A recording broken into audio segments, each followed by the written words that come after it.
for a long time, actually, because of COVID. Yeah. Remember that. Probably before everybody was born here. And Cassandra Peterson, the name may not be familiar to everyone, but as Elvira, Queen of the Night, she has become an unmistakable icon in the glamorous world. However, behind the gothic makeup, legendary black hair, and bold appearance lies an incredible real-life story full of dark corners. Before her fame, Cassandra had a troubled and even dangerous past. At the age of 20, she almost lost her life because of a youthful mistake. Notably that, for many years, she also hid a lesbian relationship that lasted nearly 2 decades. In this video, we share the story of Cassandra Peterson, the woman behind the legendary character Elva. Let's watch.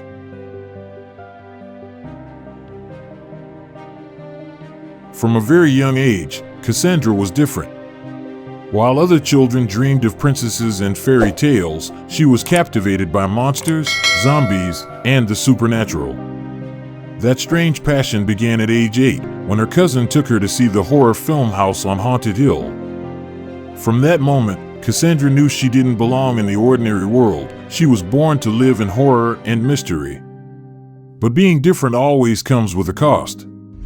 Throughout her childhood, she was isolated, teased, and spent her early years in a state of loneliness. At 17, she ran away from her small town, carrying a vague dream of lights, stage, and recognition. Her first destination was Las Vegas, a place full of allure, but also full of danger. Mesmerized by Elvis Presley and Viva Las Vegas, Cassandra dove into the world of small stages, nightclubs, and drag queens, a world where creativity and self-expression were the keys to survival. There, she learned the art of transformation, from massive wigs and theatrical makeup to seductive dance moves. She worked as a go-go dancer, surviving long nights under dim lights, soaked in sweat and pounding music. It was a tough life, but one filled with ambition, and then destiny came knocking. At a party in Elvis Presley's hotel room, a moment she would never forget, the music legend looked her in the eyes and said, "Las Vegas isn't for you. Go find something bigger." That short but powerful sentence lit a fire inside Cassandra.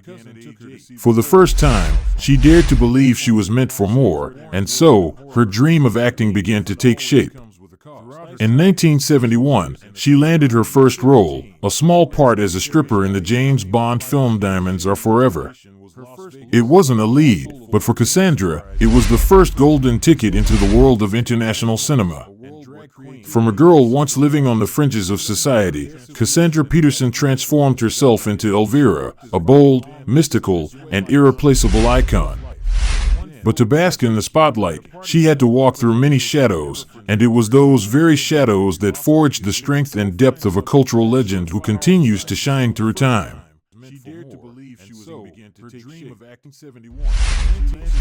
Cassandra Peterson had no idea that her small debut role in Diamonds Are Forever would be the spark that ignited a series of incredible opportunities ahead. In 1972, she moved to Italy, a place where her artistic dream continued to bloom. There, she became the lead singer for 2 rock bands, Al Latini 80 and the Snails, bringing her rebellious American flair to European stages and electrifying audiences night after night. It was also in Italy where she had a fateful encounter with legendary director Federico Fellini, who cast her in a small role in the film Roma. For the first time, Cassandra felt the transformative power of art cinema and knew she was on the right path. But the road to stardom was never easy. In 1973, she struggled to make ends meet, working as a dancer at the Playboy Club in Miami and signing with Hugh Hefner's modeling agency to keep her acting dream alive. She toured across the U.S. in a musical production, but the most painful memory of that era was a nude photo shoot that was published in men's magazines without her consent, a mental scar and deep regret she carried for years.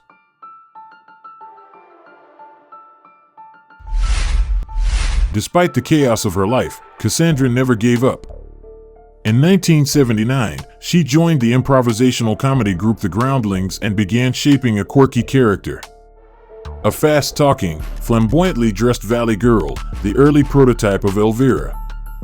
Realizing she had found her unique voice, Cassandra threw herself into comedy, moved to Los Angeles, and performed anywhere she could, on stages big and small, in commercials, game shows, and any minor roles that could sharpen her craft.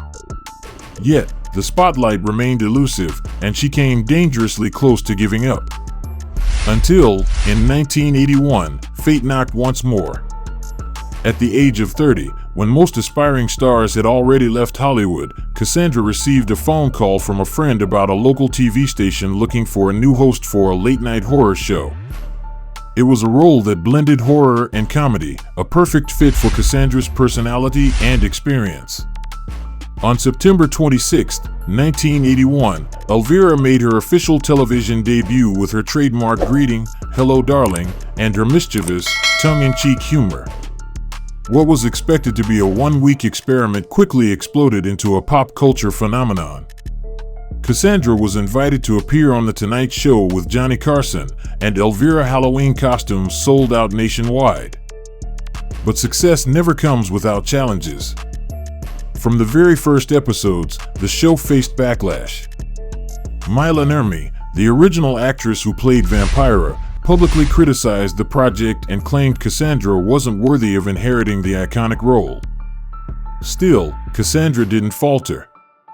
As she once said, "My life was truly chaotic until I became Elvira, and then everything finally started falling into place."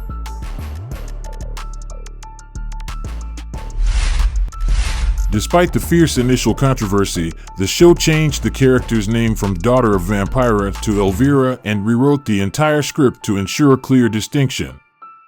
However, Mila Nurmi, the original actress behind Vampira, refused to back down. She filed a lawsuit against Cassandra and the producers, accusing them of stealing Vampira's appearance, style, and spirit. The legal battle dragged on for years, drawing public attention, but in the end, the court sided with Cassandra. The ruling affirmed that Elvira was not a copy, but a wholly original creation, born from Cassandra Peterson's own pain, boldness, and rebellious imagination. A crucial decision was also made: wearing a black dress and striking a ghostly pose could not be copyrighted. Yet the challenges didn't end there. Executives at the TV station became concerned about the show's growing influence and nearly pulled it off the air. One senior director even visited the set to ask Cassandra to make her costume more modest. But she firmly refused to change anything. Fortunately, the higher-ups either overlooked the matter or chose to stay silent, and Elvira stayed on the air. Audiences immediately embraced her. It wasn't just her bizarre, seductive appearance that captivated viewers, but also Cassandra's wit and unique charm. Elvira quickly became a household name, with Cassandra invited to late-night talk shows, comic conventions, commercials, and numerous media projects. But her popularity wasn't limited to straight male audiences. The LGBTQ+ community adored her. Elvira became a fixture in gay bars, led HIV awareness fundraisers, and was even honored as Grand Marshal at various pride parades. However, not everyone welcomed her fame.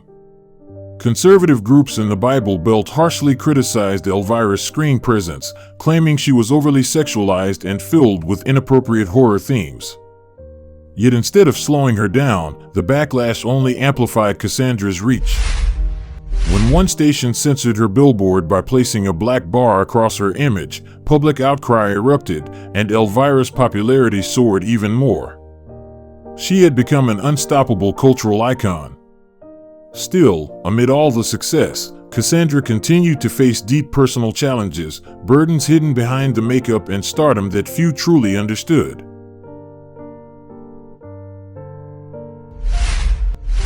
One of Cassandra Peterson's greatest losses in her life was the HIV/AIDS pandemic, a tragedy that took away many of her close friends and valued colleagues. That pain was made even more poignant by the loss of Robert Redding, her close companion and collaborator who had helped create the iconic look of Elvira. It was more than just the loss of a loved one, it was the loss of a part of her soul that had accompanied her in building the icon. But despite her grief, Cassandra did not break down. She continued to fight, maintaining control of the Elvira character and even demanding greater ownership in annual contract negotiations. She eventually won full ownership of Elvira, a decision that not only saved her from legal trouble but also saved her from bankruptcy when the television station where she worked was discovered to have been fraudulent and had its broadcasting license revoked. Through it all, Cassandra not only maintained but also expanded Elvira's influence. While many TV actors struggled to make the transition to film, she decided to go her own way. Instead of tying herself to a TV show, she nurtured the ambition to bring Elvira to the big screen. After many tense negotiations, her efforts were rewarded when NBC executive Brandon Tartikoff agreed to produce a sitcom about Elvira. In 2010, Cassandra surprised everyone by bringing Elvira back to television in a series of films that premiered public domain classics. But she hasn't stuck with Elvira. Cassandra has also dabbled in other roles, including Pee-wee's Big Adventure, All About Evil, and most recently Rob Zombie's The Munsters, proving that her talents are not limited to one character. With her bold and inventive spirit, Cassandra Peterson has carved out her own path in the entertainment industry, making Elvira a timeless icon. She is currently developing a series of new projects, including a sequel to Mistress of the Dark and an animated origin story about Elvira. Every Halloween, Elvira comes alive in the hearts of fans, and Cassandra is always planning her next bold move. Looking back, Cassandra is not only a star of the silver screen, but also a pioneering creator who has captured the hearts of millions of viewers around the world. We look forward to seeing where Elvira's next adventure will take her and us.